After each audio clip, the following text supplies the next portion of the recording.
Welcome to Better Edge, a Northwestern medicine podcast for physicians. I'm Melanie Cole, and we have a panel for you today to highlight the Wheelchair Skills Clinic at the Northwestern Medicine Marianjoy Rehabilitation Hospital. Joining me today, we have Anna Chavez and Barbara Peraino. Both are physical therapists at the Northwestern Medicine Wheelchair and Positioning Center at Marianjoy Rehabilitation Hospital. And we have Dr. Mahesh Ramachandran. He's the Chief Medical Officer at Northwestern Medicine Marianjoy Rehabilitation Hospital. Thank you all for joining us today. And Anna, I'd like to start with you. Tell us a little bit about Marianjoy's new wheelchair skills training program. Absolutely. Thanks for having us, Melanie. So this program is novel to Marianjoy, and the program is aiming to prepare wheelchair users and their caregivers as needed for navigating the real world. Okay, we want to empower our patients and help them live their lives to the fullest.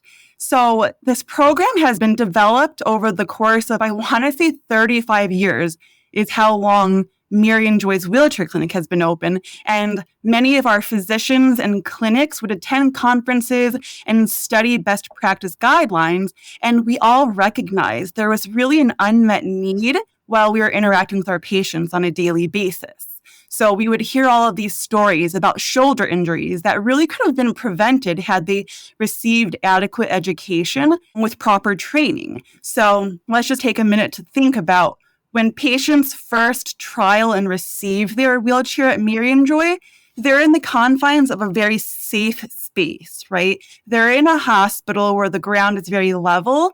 People are always holding the elevators for them.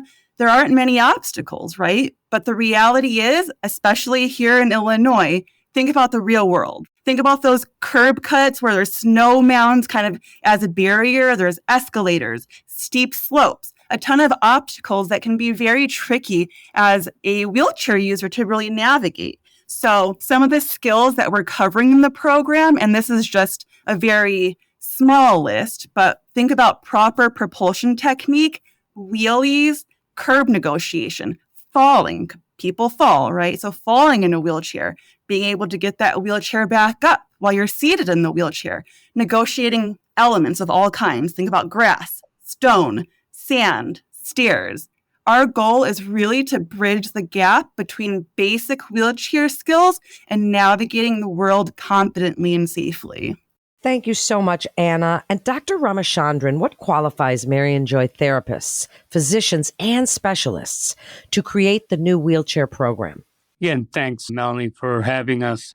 At Marianjoy, we have physiatrists or rehab doctors trained in the specialty of physiatry. And our whole purpose of a specialty is to help improve the functional level of each patient that we see.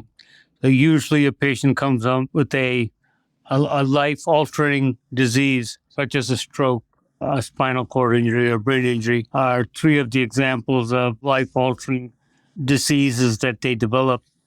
And obviously, mobility is a major functional decline based on that disease or disability. So as a rehab doc, we are trained specifically in how to improve a patient's function. Similarly, physical therapists go to school and are trained specifically in the area of helping improve functional ability from a walking and or wheelchair standpoint. So in that sense, our training and our education are very focused on helping improve a patient's functional ability. In addition, specifically to the wheelchair and positioning clinic, the physical therapists have done a course out in Nova Scotia, which specifically trained based on evidence-based medicine regarding how to improve patients' functional mobility and improve skill set with the wheelchair specifically. In addition to the original training, helps Marianjoy physiatrists and Marianjoy physical therapists to help improve patients' access and mobility in a wheelchairs clinic. We're just really trying to help our patients achieve that independence and confidence, navigating all types of wheelchair skills in a manual chair or a power chair when they access their community. Barbara, why don't you jump in here?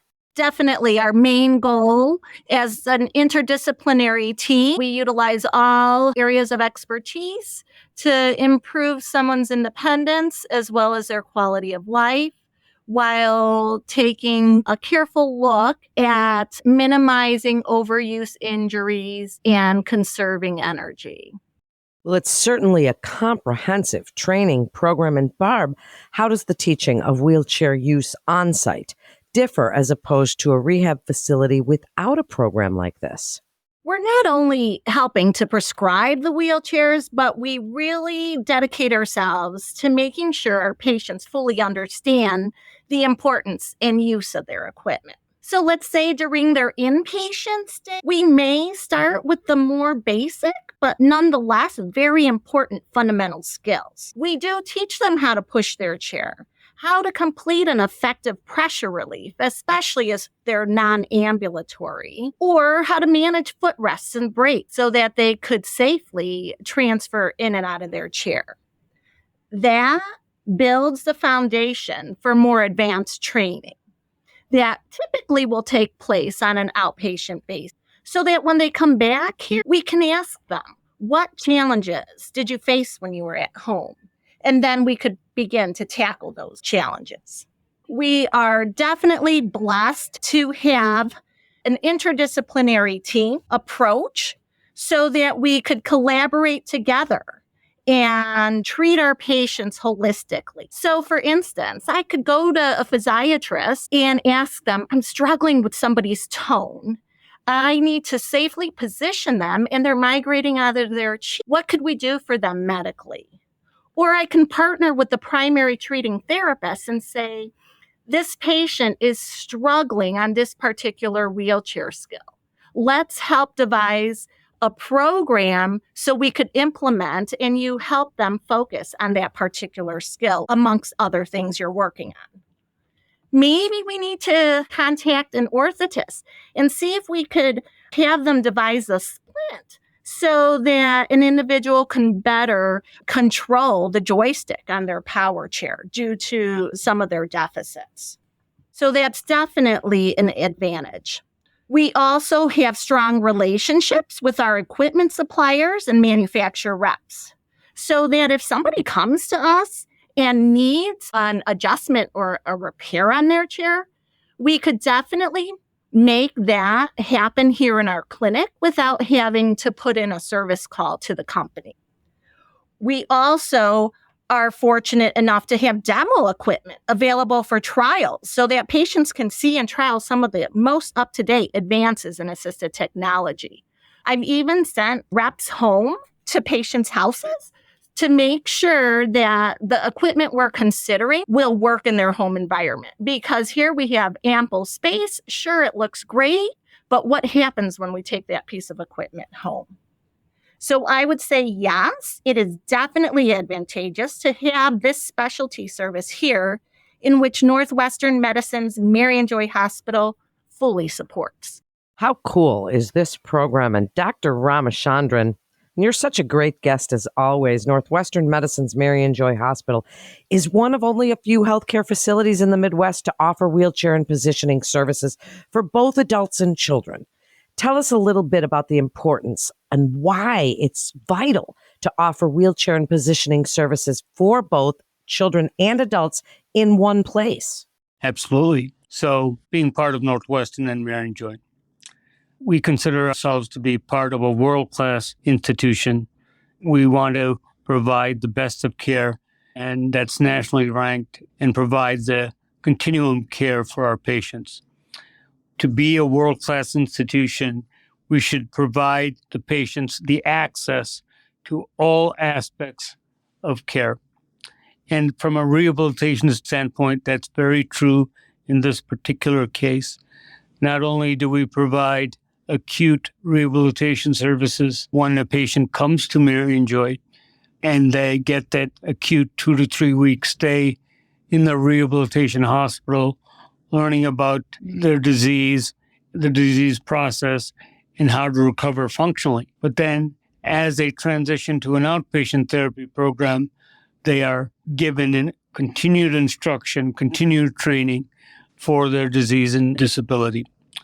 The Wheelchair and Positioning Clinic is just one other program that is part of this continuum of care and helps our patients get as functional mobility as possible. There are a lot of unique challenges that these patients have to go through, and the Wheelchair Positioning Clinic really help our patients with these challenges. So very proud of this program that has been started, and the expertise that our therapists and physiatrists provide, I think will really help our patients. From an adult and peds standpoint, our pediatric patients have even less opportunity to find adequate resources, not only the patients, but the patients' families.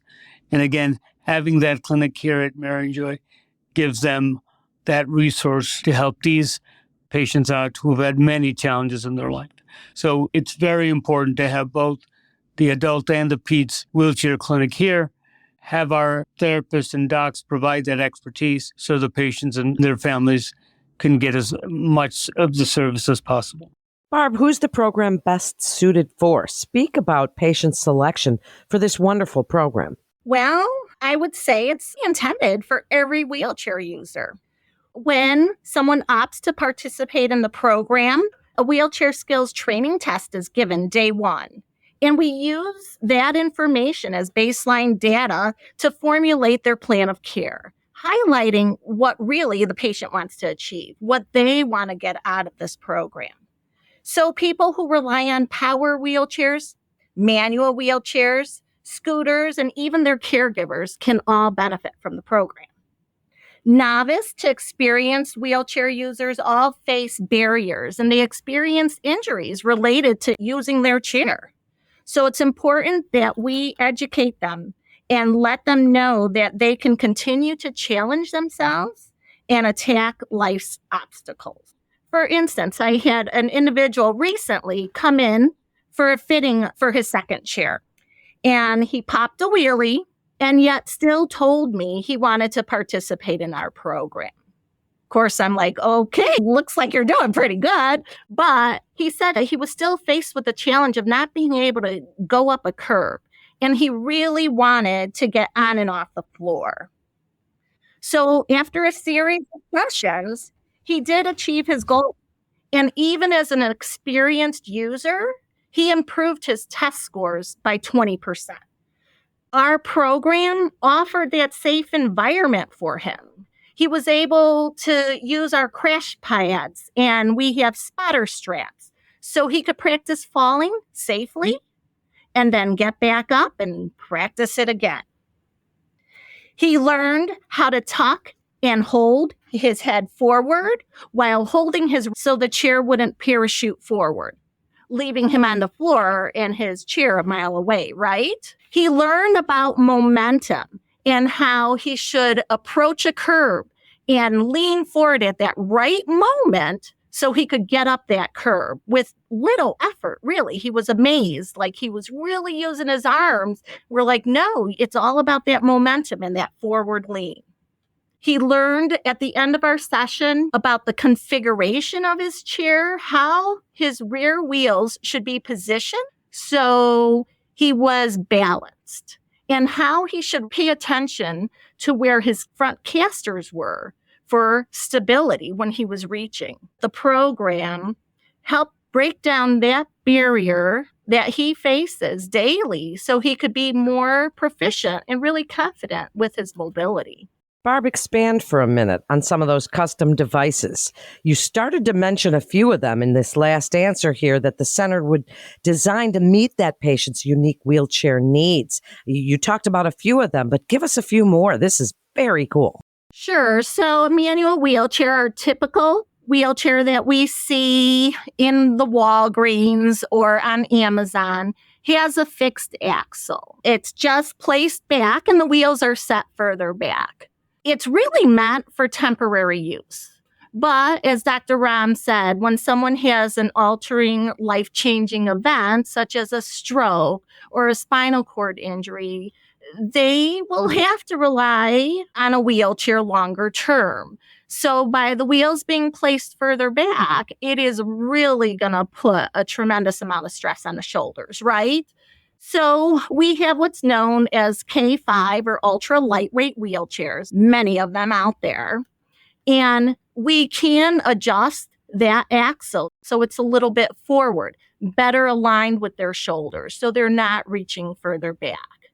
We could adjust seat slope. So if someone has very little core stability, we could make that front end a little bit higher and the back lower to kind of pocket them in the chair. So they're stable when they're reaching or stable when they're just sitting, really. There's all sorts of variabilities and configurations of the chair, back heights, types of backs, casters, height of the casters, thickness of the casters, solid tires, air tires. The list goes on. There's so much out there. There are rigid frame chairs. There are folding chairs, all in that same category. The chair is really customized and tailored to meet the individual's needs.